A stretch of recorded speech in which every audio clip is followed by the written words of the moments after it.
What's up, everybody? I dug the old LT1 back up out of the back cage there, brought it over here, laid my harness on it, got it all reworked. I made a custom, very temporary OBD2 plug, fuse holder for the PCM, a switch for all of the switched on accessories, so I can just hit a switch to ignition. Got the power going to the ECM, power and ground going to the engine, and my temporary fuel setup, 48 PSI. Might not quite have that much in it, I don't know. Yeah, it's got 48 PSI, I believe that's what it has. Got my mechanical oil pressure gauge plugged into it. Yeah. I have tried to start it, and I got spark, and it does start. And I got this computer from a used 2002 or 2001 Express van that they reflashed into my VIN. I used a 2001 Express van I just found on a salvage site. Worked perfectly fine. For my starter, I'm just touching this purple wire to the positive post in the battery. She cranks just fine. It does run. I hooked this up to my bench test the other night, and I do have a VATS. It says none, so there is no VATS in that computer, and it was idling just fine. Was idling just fine, and I pulled up HP tuners. I'm gonna go ahead and hit the ignition switch on. You guys can hear something just made noise, and we'll go ahead and click connect to computer, gathering data, connecting, and then we'll hit the record button. Gauges populate, intake air temperature, all that stuff. So yeah, it does start. Turn my fuel on here. I've been having a fitting leak. Just using two, I got a 5/16 and a 3/8 test line off of what we use for our fuel injection testers for our Rangers and stuff. Work great for blocking off that fuel line. So yeah, we should have fire, and hopefully, just because I started it, I won't have to hold the throttle, but it's kind of loud, so get ready for that.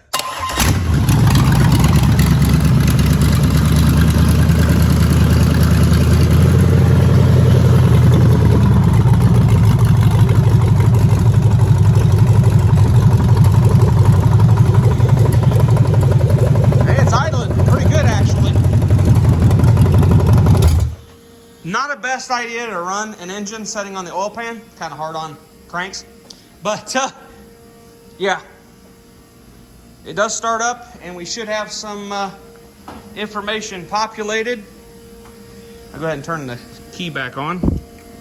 Just so it, reconnects. So if I close this, it shouldn't have the computer have a too crazy ordeal. So yeah, we're recording. Oh, we're recording right now. So I just recorded over my data. So why not? Let's give it a crank again. See if it starts right back up that easy. Like I said, this is untuned, stock Express van tune on this. The VAT's just been deleted by whoever tuned it. So I haven't done nothing to it, and it seems to.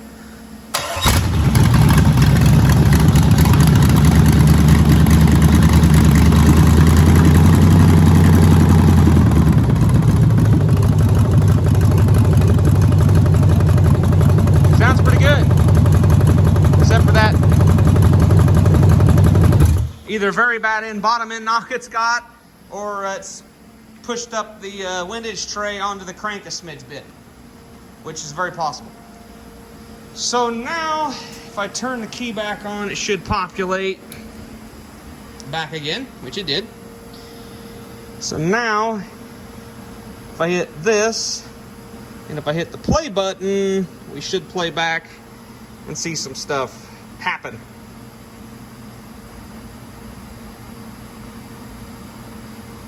So, we're playing back real time, by the way.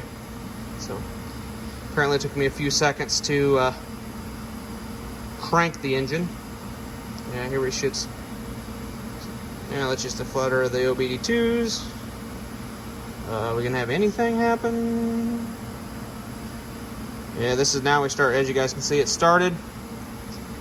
Idling, we even start populating Spark Advance. Yeah, we got map sensor working. Yeah, cool. Like I said, I can't run it very long because, first of all, I have plastic caps on the exhaust manifolds that are plenty hot. And I have straps holding it down, so I can't let the manifolds get real hot. But yeah, that's kind of exciting. Just to know that starts and idles.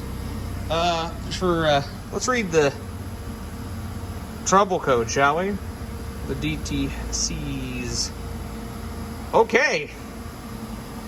As you guys can see there, we have a whole bunch of pending history. I think I can't make that any bigger, but transmission fluid temperature sensor history. Yeah, a bunch of evap, crankshaft precision, range performance pending, exhaust gas circuit recirculation, evaporations.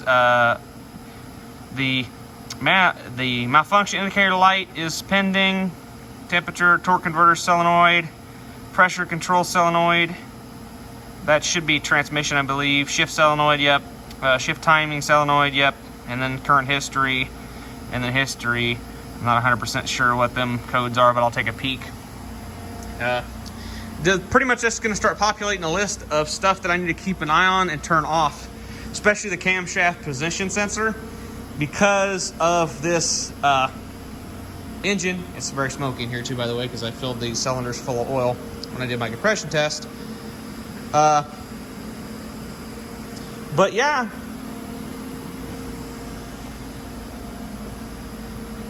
I definitely want to get it up on the engine stand now. I'm really kind of excited.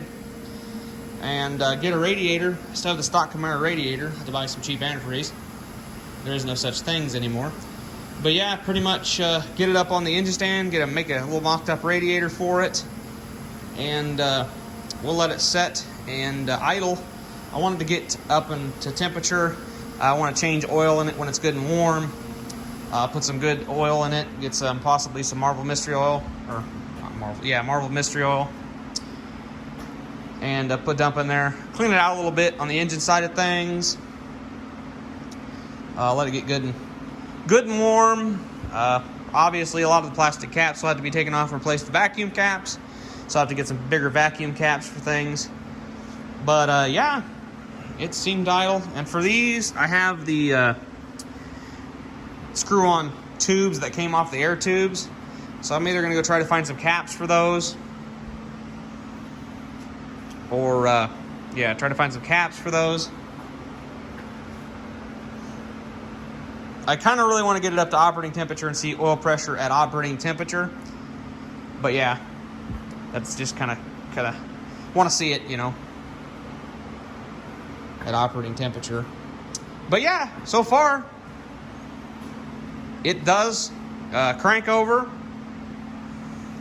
and fire off the 2411 PCM, so, which is awesome. That's what we wanted. So, but like I was going back to saying, I need to delete the camshaft position sensor, because that causes havoc and causes these to get, from what I heard from people that's done this and don't have a camshaft position sensor, it can cause them to get bad fuel mileage, run rough, and different things. But I believe if you turn that off in the computer, it changes the parameters when it's enabled on the computer for like some different safety features, I think.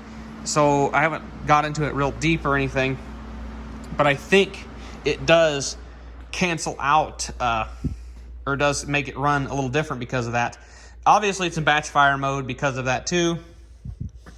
But yeah, I'm pretty happy. Especially, I'm gonna order I got a fuel pump fountain I want to use. I'll probably order that.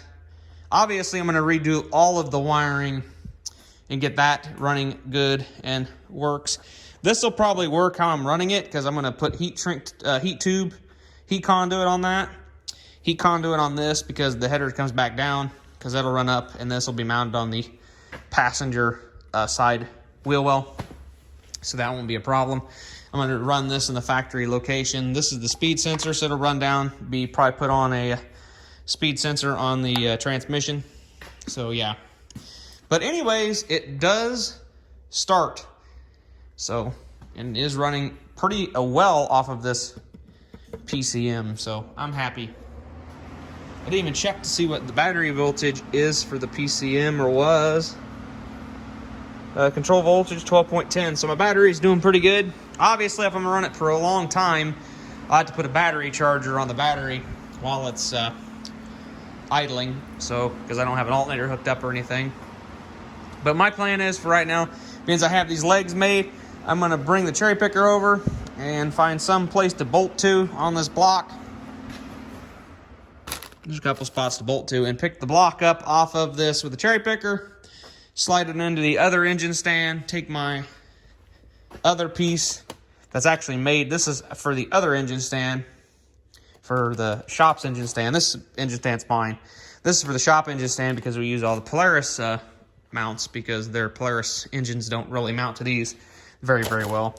So I'll end up taking this off, just sliding it into the other engine stand for right now, and then sliding that engine on this engine stand.